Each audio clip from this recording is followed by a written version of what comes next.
Hey, what's up guys? So in this video we will see how to change DPI settings on any Poco phone. Now to do that, just open the settings app. Now from here, tap on about phone.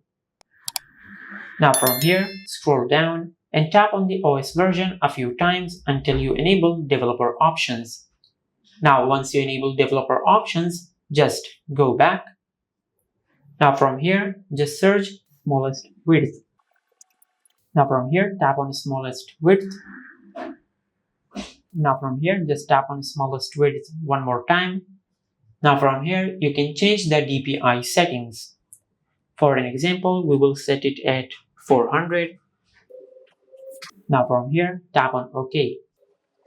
Now as you can see, this is how you can change the DPI settings on any Poco phone. If you found this video helpful, please like the video and subscribe to our channel and hit the bell icon to get notified when we upload a new video.